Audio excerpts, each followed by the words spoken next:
Alright, good afternoon. Today we are looking at another string quartet from 1999.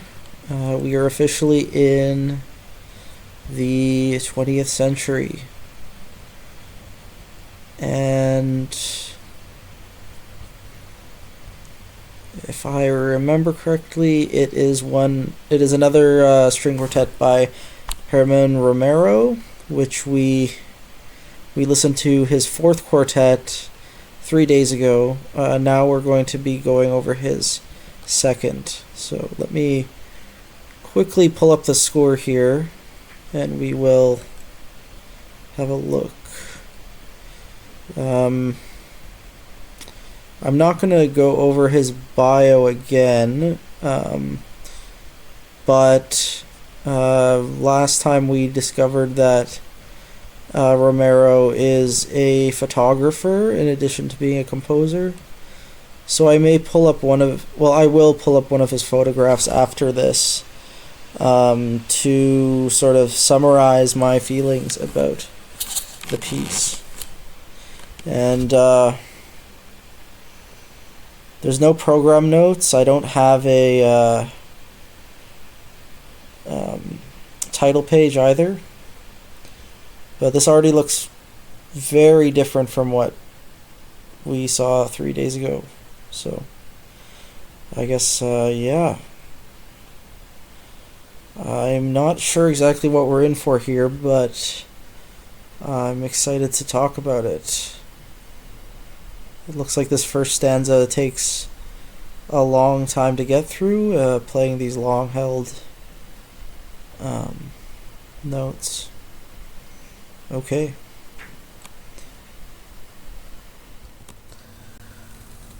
Alright, so it's a weird piece. This was the recording I was listening to from Romero's YouTube channel. It's a half-hour long, but the pace is so slow that it's only 12 pages of music. And throughout, it's certainly, if you listen to it, you probably notice it's very quiet through most of the piece, and it mostly consists of these long, sustained 5-6 note chords and these really equally long silences. And I vaguely remembered listening to this piece, so I knew it was coming. I knew one of Romero's string quartets was just long sustained tones, and I remember thinking it was just very strange because it was so different from all of his other pieces. But clearly something that he took very seriously. It's a piece with 300 measures that took him 2 years to write. It's like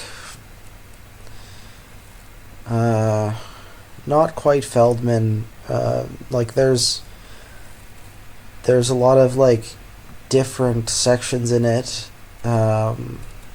slightly different sections, which sort of give it this quality of being like a variation form of some kind. And the second or the last third of the piece, I want to say, has this section where the cello's just holding a low A, followed by a section where these two chords repeat over and over again, and he never really breaks out of that 2-chord cycle until the very end. But he does all kinds of things to play with, like the timbre changing or notes being added or displaced, and it's good listen. I think it could work really well on a program of similar works, like Feldman or maybe some Wandelweiser artists, because it really is its own thing, and it would stand out on a program like that without being too different in terms of like the ambiance that it adds. Oh yeah, I forgot I was going to find a photo. Just give me one moment here. Okay, so I found this photo. He has a series of photos that are all based on the color blue, and some of them are too minimalistic for this piece. I think this one sort of works because it has like a lot of texture going on, and those subtle textures in this piece are really beautiful. And also it has this sort of like division of the canvas, so to speak, into little sections, and that sort of reminds me of the piece's form. It's like these little jagged, distinct sections that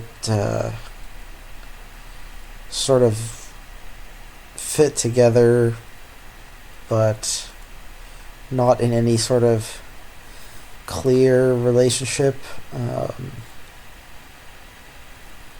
So, yeah.